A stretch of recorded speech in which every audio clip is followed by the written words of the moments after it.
ఇవ్వడం జరిగింది. మొదటగా చదవండి, ఆలోచించి చెప్పండి అనేది మన టెక్స్ట్ బుక్లో ఫస్ట్ ఉన్నటువంటి అంశం ఉన్నదా? ఓకే. దాంట్లో మనకు ఒక సుమతి శతక పద్యం ఉంది ఉన్నదా? ఓకే, దాన్ని నేను చదువుతాను, వినండి అందరూ. తన కోపమే తన శత్రువు, తన శాంతమే తనకు రక్ష. దయ చుట్టంబౌ తన సంతోషమే స్వర్గము, తన దుఃఖమే నరకమందు తథ్యము సుమతి. సుమతి శతకం ఎవరు రాశారు? ఎవరు రాశారా? బద్దెన. గట్టిగా చెప్పాలి, బద్దెన రాశారు. మనకు ఆల్రెడీ 6th నుంచి శతక పద్యాలు ఉన్నాయి. ఆ శతక పద్యాలలో సుమతి శతక పద్యాలు కూడా చాలానే వచ్చాయి. మరి సుమతి శతక కర్త ఎవరు? బద్దెన. మరి బద్దెన గారు చెప్పినటువంటి ఈ మాటల్లో మనకి జీవిత సత్యం అవునా? తన కోపమే తనకు శత్రువు, తన శాంతమే తనకు రక్ష. మరి ఎవ్వరు కోపాన్ని పెంచుకుంటే విచక్షణ కోల్పోయి అనకూడని మాటలు అనడము, చేయకూడని పనులు చేస్తే ఏమవుతుంది? తర్వాత దాని యొక్క పరిణామాలు, దాని యొక్క పర్యవసనాలు అనుభవించాల్సింది కూడా మనమే. మరి ఆ చిన్న స్ట్రగుల్ సంబంధించినటువంటి ఆ సందర్భంలో మనల్ని మనం కంట్రోల్ చేసుకోవాలి. దాన్ని ఏమంటారు? విచక్షణ అంటారు. ఏమంటారు?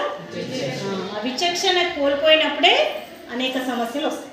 ఇంట్లో జరిగేటి అయ్యే కదా, చిన్న చిన్న గొడవలు అవుతాయి, చిన్న చిన్న అభ్యంతరాలు వస్తాయి. అది కాస్త ఏమవుతుంది? మాట పట్టింపులు దారితీసి ఏమవుతుంది? పెద్ద గొడవలు అవుతాయి. అది ఇళ్ళల్లో అవుతుంది, ఫ్రెండ్షిప్ మధ్యలో అవుతుంది, ఎక్కడైనా సమాజంలో కూడా అంతే. కాబట్టి ఆ క్షణంలో మనల్ని మనం ఏం చేసుకోగలగాలి? కంట్రోల్ చేసుకోగలగాలి. చేసుకోకపోతే ఏమవుతుంది?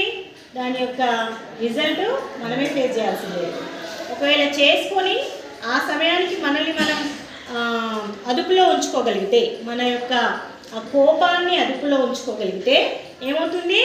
దానివల్ల వచ్చేటువంటి మంచిని కూడా మనమే స్వీకరిస్తాం అవునా? కాబట్టి రెండు మన చేతిలోనే ఉంటాయి. కాబట్టి మనం చేయాల్సిన పని ఏంటి? అందరికీ కోపాలు వస్తాయి.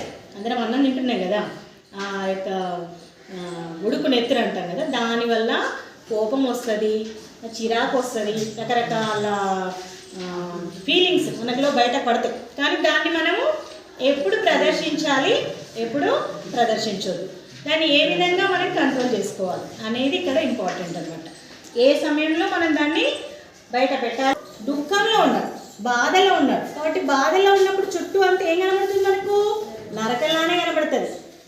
అదే సంతోషంగా ఉన్నప్పుడు స్వర్గం కనబడుతుంది. అదే సెట్ వేస్తారా అందరు? ఇప్పుడు సినిమాలు చూసినట్టు సెట్ వేసి మనల్ని తీసుకెళ్తారా? తీసుకెళ్ళి. మన బాధనే మనకు నరకం, మన సంతోషమే మనకు స్వర్గం. ఎక్కడో లేదు, మన చుట్టే ఉంది. విధానమే సంతోషంగా ఉన్నప్పుడు మనకంతా ఏం కనబడుతుంది? స్వర్గంగా కనబడుతుంది. దుఃఖంగా బాధగా ఉన్నప్పుడు మన చుట్టూ అంతా ఏం కనబడుతుంది? నరకంగా కనబడుతుంది. అర్థమవుతుందా? అంటే మన చేతుల్లోనే ఉంది.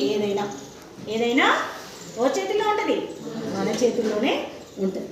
అయితే దీనికి సంబంధించి ప్రశ్నలు కూడా అడిగాడు అండి. పద్యంలో శత్రువుగా దేన్ని పేర్కొన్నాడు? ఎందుకు? ఏంటిది శత్రువుగా పేర్కొన్నది? ఏంటిది? గట్టిగా చెప్పాలి. కోపం. ఎందుకు మరి? మన శత్రువు ఏంటిది? కోపం. ఎందుకు కోపం? మనం కోపంలో చేసే పనుల వల్ల మనం అనర్థాల పాలై మనమే స్ట్రగుల్ అవుతున్నాం కాబట్టి అదే మనకు శత్రువు. ఇంకెవరో లేరు శత్రువు, మన కోపమే మనకి శత్రువు. నెక్స్ట్, శాంతి రక్షగా ఉంటుంది అన్నాడు కదా కవి. ఎందుకు? దానికి కూడా ఒక రీజన్ చెప్పండి, ఒక కారణం చెప్పండి. ఒక సందర్భం చెప్పవచ్చు, ఒక పంచుకోవచ్చు. ఇంట్లో గొడవ అవుతుంది, చిన్న గొడవ, అది కాస్త కోపానికి దారేసి మాటలు వెళ్ళిపోతున్నాయి. మరి అప్పుడు ఏం ప్రదర్శించాలి మనము? అంటే రెండు చేతులు కలిస్తేనే చప్పట్లు అంటారు కదా. ఎదుటి వాళ్ళు అరుస్తున్నప్పుడు మనం అరిచామనుకోండి, గొడవ ఏమైతే పెరుగుతుంది. అదే ఒకరు ఆపారనుకోండి, తగ్గుతుంది. అవునా? అంటే అక్కడ మనం ప్రదర్శించాల్సిన విషయం ఏంటి? శాంతి. అంటే కొంచెం మనల్ని మనం నియంత్రించుకోగలం. అంటే ఆపే, ఇంకా మనం మాట్లాడితే గొడవ అవుతుంది అన్నప్పుడు ఆపేసేయాలి. అప్పుడు ఏమవుతుంది? కొద్దిగా తగ్గే అవకాశం మన స్వార్థం. ఎందుకు భావిస్తున్నాడు? ఇంకెక్కడో లేదు, సినిమాలో చూపించినట్టు సెట్టింగ్ చేసి అక్కడ రంభ ఊర్వశి ఉంటారా? ఉండరు. మరి ఎక్కడుంది సంతోషం? స్వర్గం ఎక్కడుంది? మనం సంతోషంగా ఉన్న చోటనే స్వర్గం ఉంది. మనం ఇంట్లో మంచిగా హాయిగా నిద్రపోతాం. అదే ఎక్కడికో వెళ్ళి ఏదో జాతరలో ఎంజాయ్ చేసినంత మాత్రమే మనకు ఆ సుఖం దొరుకుతుందా? దొరకదు. అప్పటి వాటికే ఉంటుంది ఆ సంతోషం. మళ్ళీ ఏమనిపిస్తుంది మనకి? ఇంటికి రావాలి, మంచిగా కడుపు నిండి అన్నం తినాలి, కంటిన్యూ నిద్రపోవాలి. అప్పుడు మనకి ఏమనిపిస్తుంది? హ్యాపీ, రిలాక్స్ ఉంటుంది. ఎక్కడెక్కడికో పోతాం, మళ్ళీ ఎక్కడికి వస్తాం మళ్ళీ అంటే అది మనకు సంతోషం అన్నమాట. అదే స్వర్గం. ఓకేనా? నెక్స్ట్, కోపం వల్ల కలిగే అనర్థాలను గురించి సంఘటనలు మీకేమైనా తెలుసా? మీరు చెప్తారు కదా, చాలా చెప్తారు కదా, ఏమన్నా ఉంటే చెప్పండి మీరే. కోపం వల్ల ఇగో ఈ సిచ్యువేషన్ జరిగింది మా ఇంట్లో కానీ, మా పాఠశాలలో కానీ, మా ఊర్లో కానీ అని ఎవరైనా ఒక సంఘటన చెప్పదలుచుకుంటే చెప్పవచ్చు.